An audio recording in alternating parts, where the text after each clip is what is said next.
Hello YouTube and welcome back to Assetto Corsa. Today we're now going to be reviewing a car which we've been doing for a very long time now. We review cars generally, that's what we do. Instead we're going to be reviewing a track. Now it's been a very long time since I've reviewed a track, so this may be a little bit, I don't know, may not turn out so well because we're just not, or I'm just not used to it. But we're going to be returning to Lake Louise. It's been a very long time since we've been on this track in any of our videos. If you guys will remember back, it's got to be over a year ago now, we had a look at Lake Louise when it was version 1, and we thought it was a brilliant track. I think we took a Lamborghini Miura out here, and we also took a Vauxhall Adam Cup car, or an Opel Adam Cup car. We took that out here as well for a spin. What I've gone and done this time is taken out one of my favourite cars, which is the Toyota GT86, and I've taken this out for a spin. You'll see there's no replay box up there. Instead I've decided to go straight from the cockpit, and I'll be throwing up pictures of the track, or pictures of this car on this track, highlighting some of the finer points of the track and how good this track actually looks. Oh, there you go, there's one picture right there. From a bit of a dash cam showing the interstate. So there you go. Based around the Lake Louise area of Alberta, Canada, as you would have guessed, Lake Louise. It's a fictitious track based on real locations, Lake Louise, and real roads. So the roads, it's loosely based off real roads there. This is the second version of the track, and there are 12 variants if you get the full version.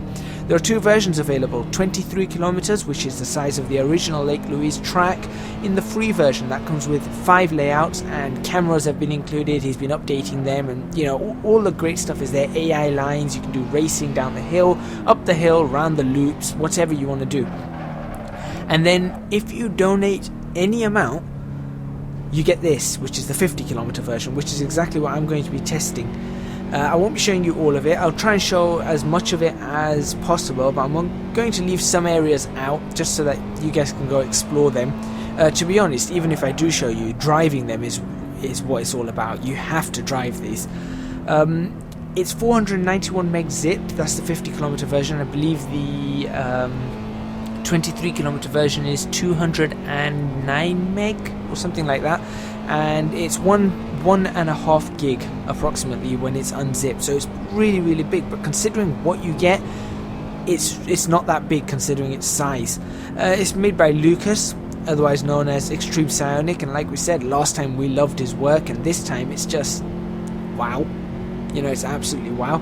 And I'm just going to spend the next however many minutes, 12-15 minutes, just talking about this track. There you go, I've shown up another picture up in the snow. Now that wasn't there last time. We didn't have things like snow last time, so I might just show you in this video. I think I will go up to the snow. Now first of all, before any other observations about this track, this is possibly the best natural photo track in the game. When you want to take photographs of your cars driving down roads, this is the track to do them on. Yes, Silverstone looks great, the Nordschleife looks great, all the other tracks do look great. But if you want a natural scene, and there are a number of tracks that have natural looks to them. The Transfiguration Highway, for example, is a modded one. There was one for the Alps. There are a few tracks here and there that have a very natural kind of look to them. This, however, beats them all. This one beats them all easily.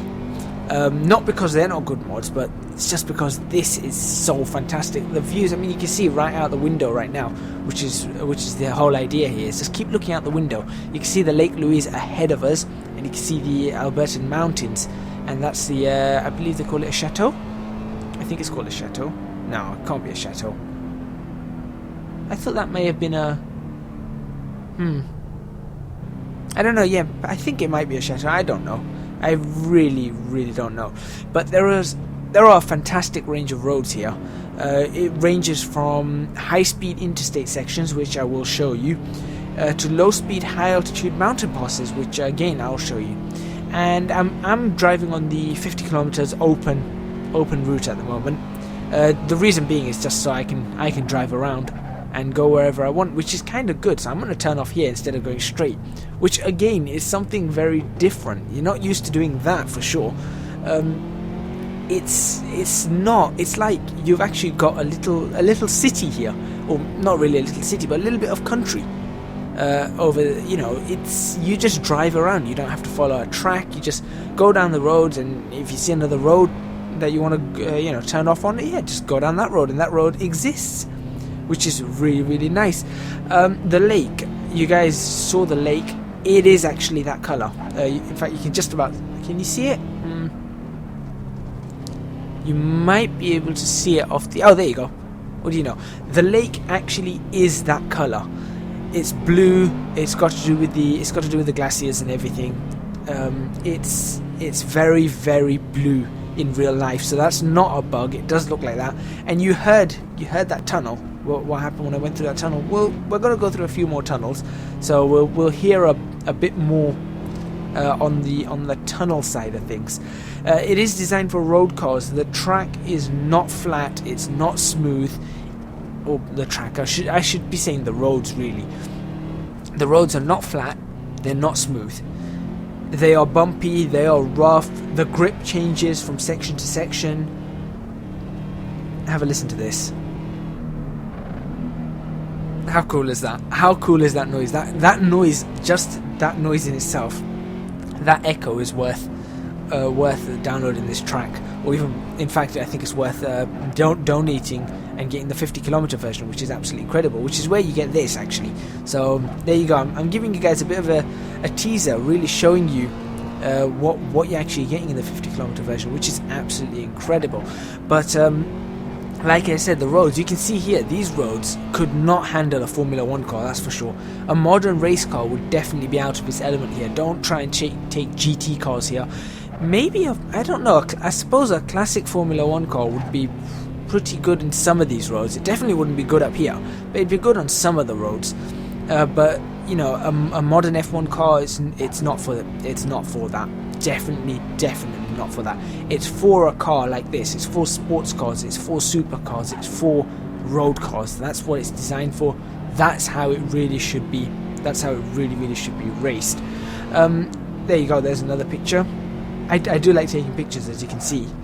As I go over this now, I think I'm around the highest point of the mountain at the moment. No, actually, I'm still climbing. I'll still be climbing. I'll be dipping a little bit, and then I'll be climbing again, and I'll be at approximately the highest point that we'll get on these roads. And funnily enough, I was looking at pictures, or I was looking at photo opportunities here to show you guys. When I look down the hill, and I don't think I've got this photo in here. You look down the hill, you can see the other roads, which just shows how big this is. Because when I saw the other roads, those roads were far in the distance. They were kilometers away. Well, I'm saying kilometers. Yeah, I suppose it's kilometers. My brain still thinks in miles, and my brain will always think in miles. But I'm just thinking this is all in kilometers. This is written in kilometers, and I think Canada uses kilometers, so kilometers it is right now. The roads, you can see that you really do have to slow down up here. Now we're at the highest point. You can see the snow-capped mountains, and it's really, really nice. And the force feedback that you feel on this is also really nice. I think there's a bit of a jump. The quality of the roads and the road physics are really, really well done. And when I mean road physics, I don't mean just the way they look. I mean how they feel, the grip levels, the feel that you get back through the wheel, the way the bumps are, the way the mesh is, because you have to have a good mesh. You can't just have it, you can't have it too jaggy. You can't have them in certain ways, because if you do, what will happen is as the tires roll over them, it's going to respond in an adverse way. It's not going to respond the way you want it to, and it's going to be really bad. You can see I'm now coming right down the hill again. So that's that pass done. So I won't be coming back up here for the rest of this video, which is, I've only got about 6-7 minutes left on this video. I won't be coming back up there. I'll be going around the other bits of the track, but you can just see it as I'm going up and down. It feels like you're in a mountain. It feels like we're on a mountain pass, which I think is really, really nice. It's so important that it's got to capture this really good feeling. There's one out of the tunnel. You can see the tunnel. The tunnel looks really good too. I've just gone through another tunnel. There you go. In fact, I think it was that one. It might have just been that one. But it just has to feel right. There is a thing about it feeling right. You can't just what would be the right way to describe this? If this looked the part, but it was all flat, it wouldn't feel like a mountain pass. And jump. Yep, I jumped the car, which was really, really fun. It's really fun to jump the car there. I've taken a number of cars out on this. I managed to, well, first time I was coming on this, I didn't know that there was a jump there, and I sort of I got air in an R8 at about 160 miles an hour. Got air in an R8. That wasn't exactly the best of things to do. Good thing I keep damage off, because I think that would have really damaged the car. But like I was saying, you've got to make sure that the field's got to be right. It can't be too flat, and this isn't flat. This is, up and down, up and down. You've got the undulations up into the mountains, down again, and just on this section of road, you can see it's still up and down. And I am sort of sticking generally to the right here. I don't know why. I just felt like it. I just felt like sticking to the right there. It just felt like the right thing to do. Because it is a normal road, and I felt like driving it like I was on a normal road. I think later on, I don't know whether I've left it in this video, I start going a little bit crazier with it and start putting my foot down and going right across, trying to get the apexes and all that. But it's so nice. You can see another picture there. That's up in the hills. It's actually from there. When I look down, you could see the interstate, which will be going on in a little while. A few bugs though to talk about. There are some texture issues with flickering textures. Now, I can't knock any points off for this, simply because I believe now, after doing a bit of research, this is down to the graphics engine. This is down to Kunos' graphics engine not able to take large maps. And the reason I say this is because it's not only on this map, and it's not only now in this car, which it doesn't normally have it in this car, but I also noticed it on the Nürburgring, Nordschleife. And when I noticed it there, I thought initially it was a Koenigsegg, and I thought it was a problem with the Koenigsegg. And then I looked more into it and realized that this wasn't a problem happening anywhere else. And then I looked closely at the Nürburgring and the replays and everything, and I noticed slight flickering textures. There's the jump. It wasn't, you can see it wasn't that high a jump. It was much higher in the Audi, I'll tell you that now.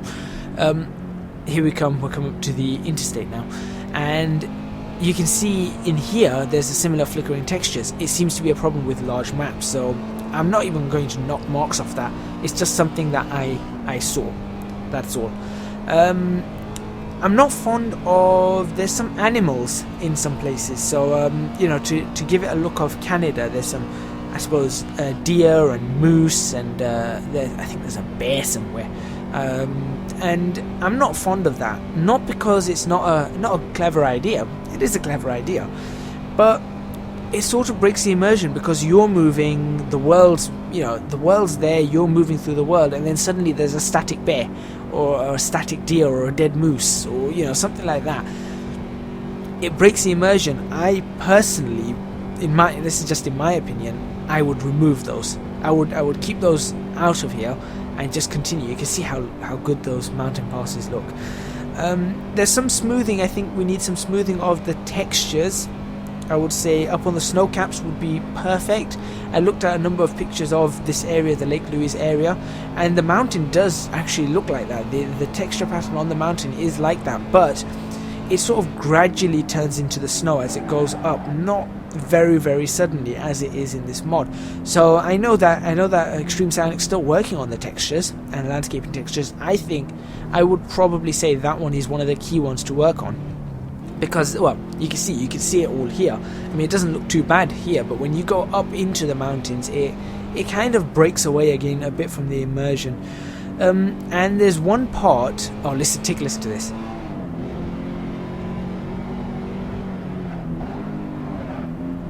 Sorry, how cool is that? How absolutely cool is that? I love it. I absolutely love that. But another part that I didn't like is there's one part somewhere on this track, on the original Lake Louise loop actually, where the road is really, really broken and cracked, and you have to slow down crazy amounts. I didn't like that. I think that part of a road, that kind of texture and that kind of feeling does belong but not at that particular part of the road. I think it belongs somewhere else, perhaps on another road entirely. You do get a bit of a frame hit, but it's really nothing dramatic. I mean, compared to what we used to get, you get really good frames here. I was sitting around for most of the time around 70 or 80 frames per second through most of this, and it was really good. Overall, this track is absolutely fantastic, and I completely recommend that you guys donate and get the 50-kilometer version of this track, because it's so much fun, and you can play it multiplayer as well, and it's just a lot of fun. There isn't a track like this in Assetto Corsa. I don't think anyone is ever going to make a track quite like this again in Assetto Corsa, so I'd like to see this track extend even further, and I'd just like to see this track become even better over time. I give this track a 9.5 out of 10. It's totally worth donating to. It's extremely good. It's completely worth a download as well, even if you're just going to pick up the 23 kilometers version. Links will be in the description box below, both for this track and for his donate link, so I'll put them both in the description box below. And I think I'm coming up to the end of this. The last thing I'm going to mention is that you heard the echo in the tunnels. Well, the echo is not actually only in the tunnels. You hear the reverb around the entire track, especially as you're getting close to cliff faces, which I think is so cool. So thank you very much for watching. Please remember to hit the like button if you like this video. Subscribe to our channel for more videos on Assetto Corsa. I'm not really sure what I'll be testing out next week. I'll have to take a look and see. I might have a look at the Nissan Primera BTCC car. That one kind of looks like that one's piqued my interest, so I might have a look at that. But until then, I think I'm just gonna go enjoy myself on this beautiful, magical track created by Extreme Psionic. Thank you very much for watching, and I hope to see you guys next week.